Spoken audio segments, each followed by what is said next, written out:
Muy buenos días a todo el auditorio. Les traigo este nuevo video que es especial debido al problema que estamos teniendo ahorita respecto a este tema de salud pública, que es el coronavirus en México, ¿no? Lo que se sabe ahorita hasta el momento. Vamos a tocar lo que es algunos artículos, vamos a revisar lo que dice la información, de tal manera en que generemos conocimiento médico, ¿no? Como saben, soy el doctor Eric, soy residente de urgencias de allá del Instituto Mexicano del Seguro Social del Hospital Regional de Orizaba. Vamos a empezar con esta presentación. Para los que son nuevos en el vídeo, me gusta poner abreviaturas en mis diapositivas para que no estén tan cargadas, pero estos son los significados, ¿no? Para que si tienen alguna duda, le pongan pausa al vídeo o los anoten y les sean más entendible. Ahorita que estamos tocando las definiciones, hay que recordar que un brote son dos o más casos de una enfermedad que están relacionados entre sí. La diferencia entre brote epidémico es de que son los dos o más casos, pero aquí ya puede rebasar el número esperado para una población en un periodo definido. Ya la epidemia, cuando el número de casos observados con una enfermedad es de mayor frecuencia, la cual presenta una población, y la pandemia es cuando ya tiene extensiones geográficas, ¿no? Países y continentes en la forma elaborada, ¿no? Entonces, la endemia es una prevalencia habitual de la enfermedad determinada de un agente infeccioso en una población dentro de un área geográfica determinada, ¿no? Entonces, como coronavirus es nuevo en los continentes, en muchos de los continentes, y se presenta en un mismo lapso de tiempo, por eso ya se considera como una pandemia, ¿no? Entonces, esta es la historia que debemos de saber, que en el 2002-2003 ya en Medio Oriente y Asia hubo un reporte de síndrome de dificultad respiratoria asociada a coronavirus que afectó a 29 ciudades con 8.422 pacientes, ¿no? Entonces, pero, ¿qué fue lo que pasó ahorita, el 8 de diciembre del 2019, que en Wuhan, allá en China, se asociaron procesos neumónicos con un agente no determinado? Sospechaban que era viral. Se hicieron los estudios en el 7 de enero de 2020 y ya se identifica lo que es por la CDC que se trata del coronavirus, ¿no? La OMS le da el nombre debido al año, por eso se llama así, NCOV 2019, porque se encontró en el 2019. Y el 28 de febrero del 2020 ya llega a nuestro país, ¿no? Dos primeros casos, que uno en INER, fue el primero que se encontró, ¿no? Entonces, aquí es muy importante que en China los que se ven asociados estaban cerca de un mercado marítimo, allá en Huanan. Entonces, ahorita vamos a tocarlo, ¿no? En un artículo de revisión. Aquí tenemos la fecha de identificación, les estoy poniendo del lado derecho todos los tipos de virus que hay, de los coronavirus que hay, pero estos son los más importantes. Si gustan ustedes tomarle foto o hacer la anotación. Pero lo que hay que saber de este virus es que es muy grande, o sea, de 50 a 200 nanómetros, una secuencia única de RNA se considera el más grande de los virus y posee el genoma más grande de ARN, ¿no? Entonces, esas son las características más importantes del virus. Aquí les estoy poniendo la estructura. Vemos que tiene la espiga, la nucleocápside, la membrana, la envoltura, ¿no? Entonces, hablando de la proteína E de la envoltura, es un polipéptido de 76 aminoácidos que se forma de 5 en 5. Esta hace lo que hace los poros en la membrana lipídica, ¿no? Con actividad de conducto iónico selectivo a cationes. En lo que es el síndrome de dificultad respiratoria, no es esencial para su replicación, pero si no lo tiene, atenúa el virus, ¿no? Entonces, una vez que la célula se encuentra infectada, pues ya se empieza a expresar en la superficie, ¿no? Entonces, hablando de la proteína M, que tenemos la proteína de membrana, pues es la que integra, es una proteína integral de membrana que sobresale al exterior e implica la formación de la cubierta a partir de las membranas intracelulares, como el aparato de Golgi, que aquí no viene en mi imagen, pero pues bueno, está empaqueta el genoma, ¿no? Entonces, tiene lo que es la espícula, la proteína S, que es una proteína de membrana fundamental en la entrada del virus, la cual se encuentra infectada, ¿no? Está compuesta por 1250 aminoácidos aproximadamente en cadenas de 3 en 3, que forman los trímeros y eso le da su formación de corona, ¿no? Por eso es el nombre de coronavirus.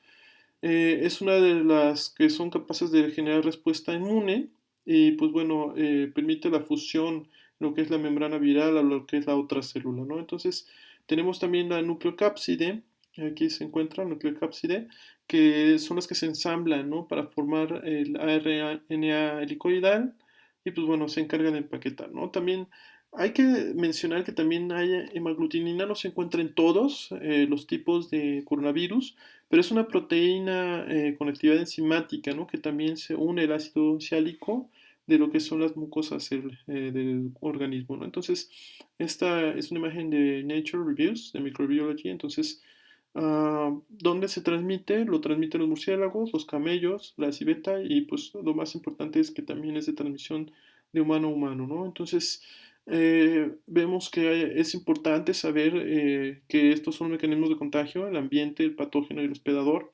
Y pongo el hospedador más grande porque hubo unas características en los artículos que les voy a poner que tuvieron unos factores de riesgo, ¿no? Entonces, ahorita vamos a tocarlo, vamos a tocar tantito del ambiente, ya hablamos un poquito del patógeno, pero bueno, vamos a tocar este artículo, ¿no? Entonces, aquí en el 2020, este artículo, los primeros 99 casos de Wuhan, China, fue un estudio retrospectivo. Se tuvo que hacer en enero, se tuvo que hacer la recolección de los datos, duró 25 días, fue un centro único y metieron 99 pacientes, ¿no? Entonces, todos los pacientes que tuvieron neumonía se les hizo una prueba de PCR de transcriptasa reversa para confirmar el diagnóstico. Se metieron 67 hombres, 32 mujeres. Pero fíjense lo importante, hablando del ambiente. Entonces, 49% tenían el antecedente de haber consumido alimentos en Huanan, ¿no? Entonces, tenían relación con origen marítimo. El rango aproximado de edad, que ahorita vamos a poner las gráficas y analizarlas, era 55 años. La mitad de los pacientes tenían enfermedades crónicas, diabetes, hipertensión, algunos tenían obesidad, ¿no? Entonces, obviamente esto es alarmante, ¿no? Por la velocidad de fisiopatológica del virus. Entonces, empezaron a dar tratamientos antivirales, antibióticos por las complicaciones que tenían. Y bueno, de los 99, solo 13 no utilizaban ventilación mecánica, ¿no? Al inicio solo refieren que 4 utilizaban ventilación mecánica, y pues bueno, unos tuvieron que utilizar lo que es hemodiálisis o terapia de sustitución renal, y al 3% se le hizo el ECMO, ¿no? Entonces, estas son las características importantes de los pacientes que nosotros estamos tocando.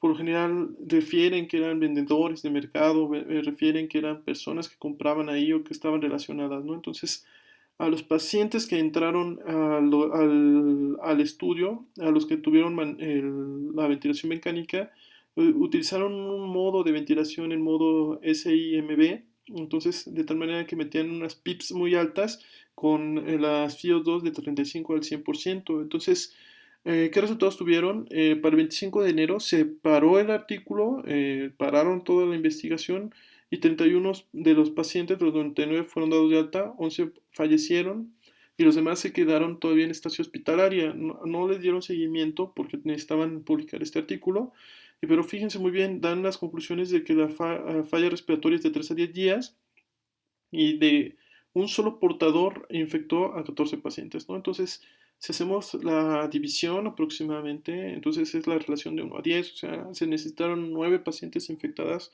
aproximadamente para que se diera los 99 casos, ¿no? Entonces, ellos concluyen que afecta mayor predominio a los adultos hombres, ¿no?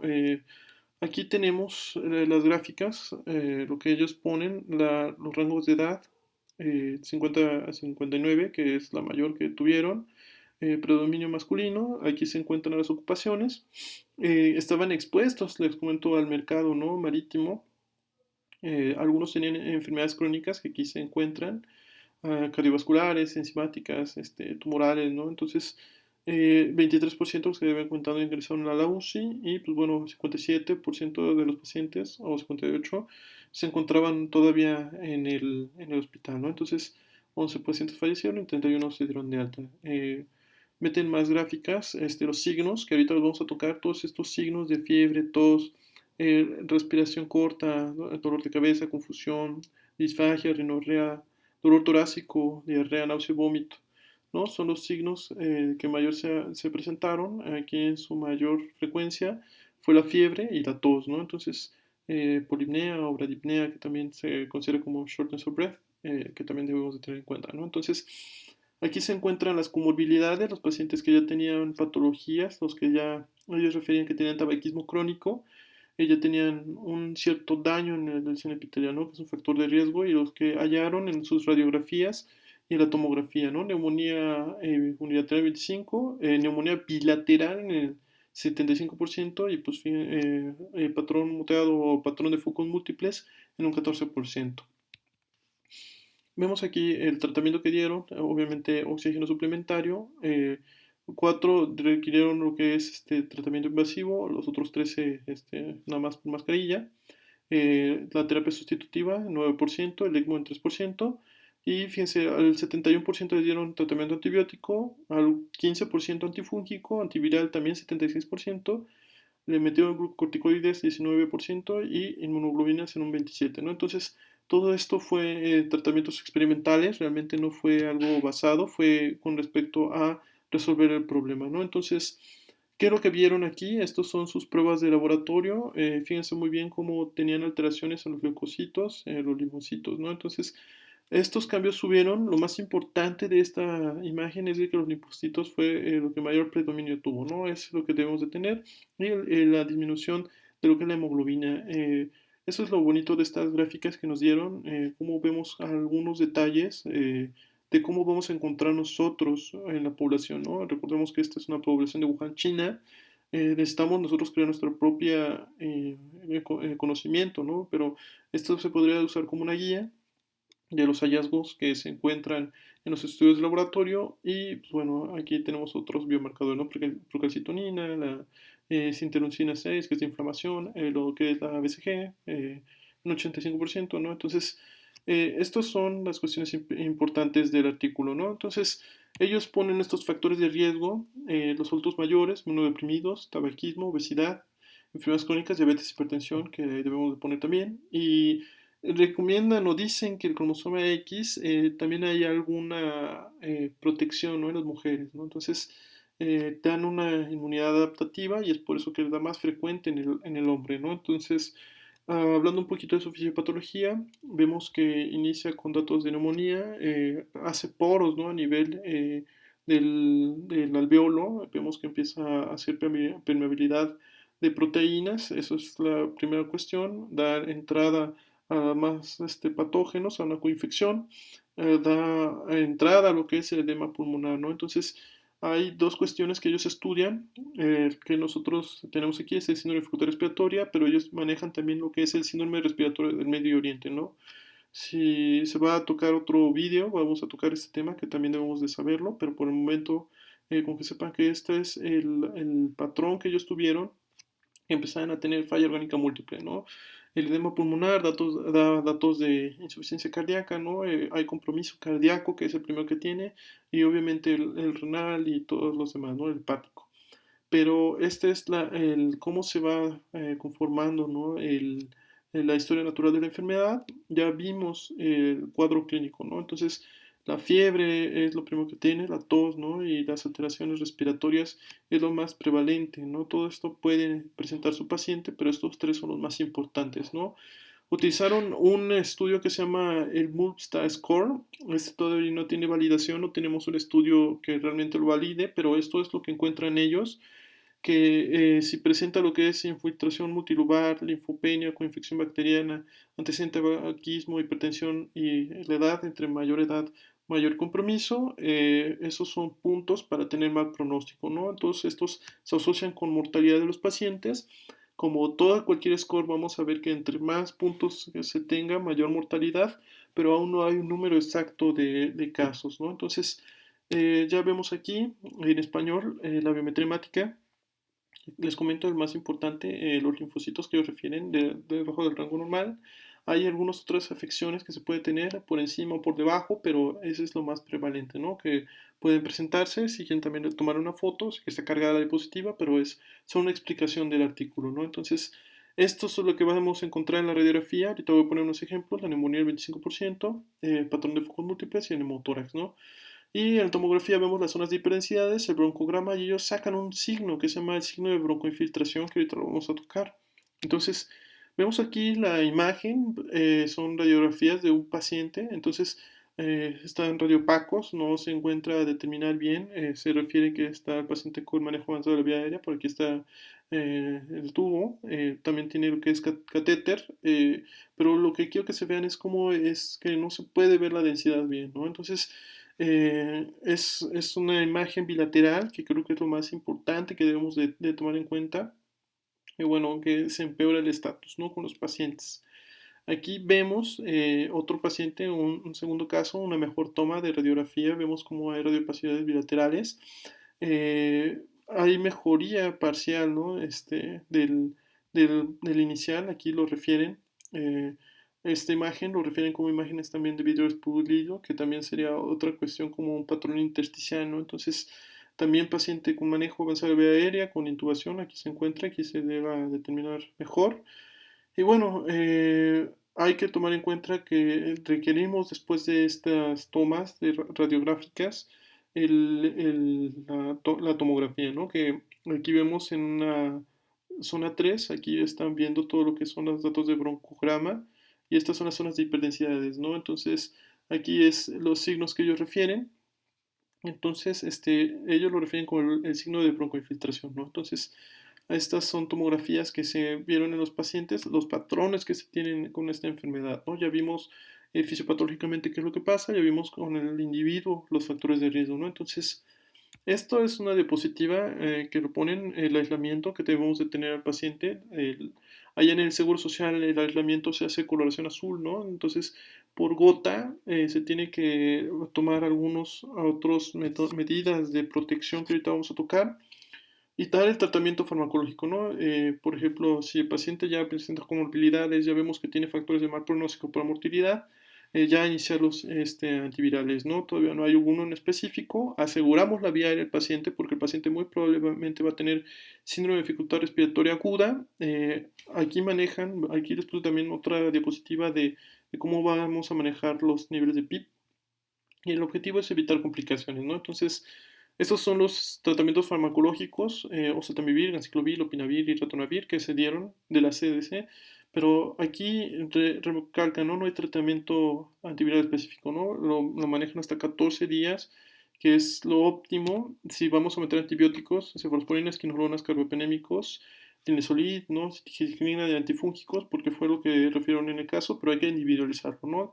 Individualicemos siempre el caso más importante que debemos de tener en el paciente y algunos otros tratamientos metieron metilprednisolona, dexametasona y inmunoglobulinas, ¿no? Entonces, vamos a tocar la prevención. No hay alguna vacuna, esto lo refiere al CDC, este artículo lo saqué de hace 2 días, pero aún así no hay algo en específico, ¿no? No hay alguna otra cuestión que tengamos ahorita a la mano, ¿no? Entonces, aquí están las recomendaciones de la vía aérea, lo tocamos aquí de los doctores, ¿no? Que me facilitan información, ¿no? Entonces, protección personal y respiratoria, ¿no? Hay que medir los aislamientos, hay que ponernos un traje de protección por EPA categoría C, ¿no? Overall, gogles, cubrebocas de preferencia o mascarilla de preferencia, ¿no? Entonces, guantes y botas, ¿no? Entonces, se necesitan 2 personas para intubación, obviamente limitar el número de asistentes. Debemos estar entrenados y ¿no? Pues, retirar el equipo de protección. Aquí les está comentando la mascarilla, protección ocular, protección facial, ¿no? Guantes, bata impermeable desechable. Necesitamos un kit de material necesario para intubación y 2 personas, que sea transportable, ¿no? De manera inmediata. Ellos manejan la intubación, es planificada, se realiza la preoxigenación al 100% durante 5 minutos para presentar la desnitrogenización. Obviamente un personal experimental, ¿no? Un personal experto. Se recomienda la inducción rápida, succinilcolina ruburonio. Se debe conocer también cómo ejercer la presión cricoidea, maniobra de Selick. Lo que es evitar lo que es la ventilación manual, ¿no? Si es necesario, volumen corriente bajo, aumentado en frecuencia respiratoria y valorar lo que es el material de laringoscopía, ¿no? Videolaringoscopía desechable. Esto se tiene, ya una vez que se utiliza, no se debe volver a utilizar en otro paciente, ¿no? No dar intubación despierto, hay que considerar las vías aéreas difíciles, ¿no? Entonces, tener en cuenta estas situaciones, ¿no? Ya una vez post intubado el paciente, corroborar, ¿no? La radiografía de corroboración, conocer si está adecuadamente intubado el paciente. Ellos refieren un filtro hidrofóbico para conectar al ventilador, eso no lo tenemos en nuestro hospital todavía. Pero bueno, que todo el manejo del paciente que está altamente contaminante, meterlo en una bolsa de residuo especial para desecharlo adecuadamente, ¿no? y obviamente referir lo que es la limpieza y el aislamiento que les había comentado, ¿no? Entonces, estas son otras cuestiones como evitar el virus, esto es de la CDC también, evitar la exposición, evitar contacto cercano, ya vimos que un paciente puede infectar hasta de 9 a 11 personas, no tocarse los ojos, la nariz y la boca, quedarse en casa si se encuentra enfermo, cubrir la boca al estornudar, luego botarlo en un lugar especial, no en la basura, ¿no? Hay que tener eso en cuenta. Desinfectar los objetos, que también hay otro estudio que refiere que dura hasta 9 días el virus en las cosas inertes, pero que ya con algunos antisépticos, ¿no? El virus puede ser tratado, ¿no? Entonces, eso lo recomiendan, la higiene y lavarse las manos, ¿no? Eso es mínimo por 20 segundos. Las complicaciones que les dejo es el choque séptico, el paciente se coinfecta y eso complica las cosas, dada los fallos respiratorios que les había comentado. Y pues bueno, ellos refieren en este artículo que el 10% se da por el síndrome dificultoso respiratorio, la mortalidad, y para lo que es el síndrome respiratorio del Medio Oriente está un 30%, ¿no? Pero, ¿qué es lo que dice la CDC? Vemos que a mayor edad, mayor pronóstico, ¿no? Tenemos problemas a partir de los 60 años, ¿no? A partir de los 60 hasta los 80 ya aumenta lo que es el riesgo de mortalidad, ¿no? Entonces, hay una página que también les dejo el link, que hace 2 días eran 84.000, ya hay 36.000 que se recuperaron, pacientes fallecidos 2.867, en los puntos se maneja también dónde se encuentran los casos, y aquí vemos como en 2 días, el día de hoy, es de 86.992 y con 2.979 fallecidos, ¿no? Entonces aquí vemos las gráficas de crecimiento y los países, ¿no? Entonces también Google lanzó su mapa, nada más que el único problema de Google es que cualquiera puede activarlo y requiere revisión, ¿no? Al momento por personal experto, ¿no? En cambio, esta página, pues bueno, ya es un poquito más de expertos, ¿no? Que se dedican a hacer la epidemiología, ¿no? Entonces, es todo por ahorita. Por lo general, nosotros que estamos en contacto, los médicos, esta presentación es para ustedes, ¿no? Hacemos un sacrificio para que los pacientes salgan adelante, ¿no? Entonces, esto es una presentación para ustedes. Esto los voy a dejar con todo gusto. Si tienen alguna duda, alguna pregunta, les dejo mis redes sociales para que ustedes me puedan contactar, ¿no? Estoy abierto a cualquier conocimiento. Les quiero mandar saludos a todos los que me han apoyado ahorita, allá en Culiacán, el doctor Saúl, ahí en Veracruz, el doctor Eder, el doctor Jesús, que siempre me encuentran ayudando, ¿no? Entonces, por el momento es todo. Espero sus comentarios y pues nos veremos para la próxima y cuídense, por favor.